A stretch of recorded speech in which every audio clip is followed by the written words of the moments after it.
नमस्कार, न्यूज़ 18 के digital platform पे आप मुझे देख रहे हैं और मैं हूं आपके साथ में अमनदीप। दावोस में वर्ल्ड इकोनॉमिक फोरम को संबोधित करते हुए अमेरिका के राष्ट्रपति डोनाल्ड ट्रंप ने यूरोप को आड़े हाथों लिया है। उन्होंने कहा कि यूरोप सही दिशा में आगे नहीं बढ़ रहा है, हालांकि वह यूरोपीय देशों से प्यार करते हैं। अमेरिकी राष्ट्रपति ने कहा है कि नाटो अमेरिका को ग्रीनलैंड सौंप दे और ट्रंप ने कहा कि वह ग्रीनलैंड को हासिल करने के लिए बल का प्रयोग नहीं करेंगे। दुनिया के सबसे बड़े द्वीप ग्रीनलैंड को बर्फ का एक टुकड़ा बताया। उन्होंने आगे कहा कि हम बस इतना ही मांग रहे हैं कि हमें ग्रीनलैंड मिल जाए जिसमें स्वामित्व और मालिकाना हक भी शामिल हो। इसकी रक्षा के लिए स्वामित्व बहुत ज़्यादा ज़रूरी है क्योंकि पट्टे पर रखकर इसकी रक्षा नहीं की जा सकती।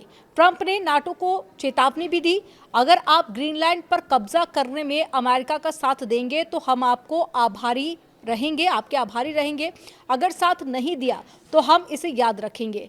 ये ट्रंप की तरफ से कहा गया है। कौन भला ऐसे लाइसेंस समझौते या फिर पट्टे की रक्षा करना चाहेगा जो समुद्र के बीचों बीच बर्फ का एक बड़ा टुकड़ा है। जहां पर अगर युद्ध होता है तो अधिकांश कार्रवाई उसी बर्फ के टुकड़े पर होगी। मिसाइलें ठीक उसी बर्फ के टुकड़े के ऊपर से गुजरेंगी।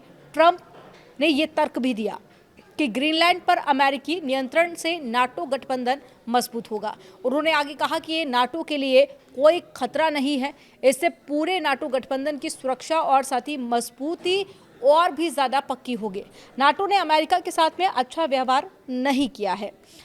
अब ट्रंप के इस बयान के बाद भी चर्चाएं काफ़ी ज़्यादा जोरों पर है और यूरोपीय यूनियन को अमेरिका से सीखना चाहिए, ये बड़ी बात ट्रंप की तरफ से कही गई।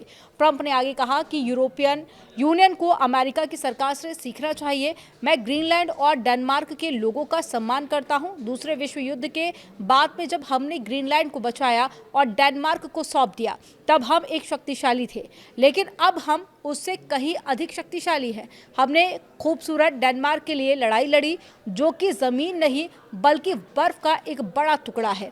इसे वापस देना हमारी मूर्खता थी। और साथ ही ट्रंप ने यह भी कहा कि ग्रीनलैंड अमेरिका, रूस और साथ ही चीन के लिए एक महत्वपूर्ण सामरिक लोकेशन है। इस पर अमेरिका का कब्जा होने से समूचे नाटो की सुरक्षा और ज़्यादा मजबूत होगी, सुरक्षा बढ़ जाएगी।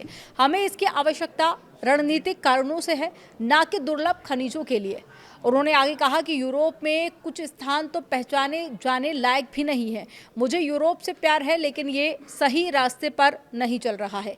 यूरोप को उसकी इमिग्रेशन और आर्थिक नीतियों से काफ़ी नुकसान हुआ है और उसके उलट अमेरिका में बड़े बदलाव भी हुए हैं। अब ट्रंप की तरफ से जो ये बयान दिया गया है इसके बाद में चर्चाएं काफ़ी ज़्यादा बढ़ गई हैं कि क्या अमेरिका ग्रीनलैंड ले पाएगा या फिर नहीं। फिलहाल आपका इस पर क्या सोचना है, कमेंट सेक्शन में ज़रूर बताइएगा।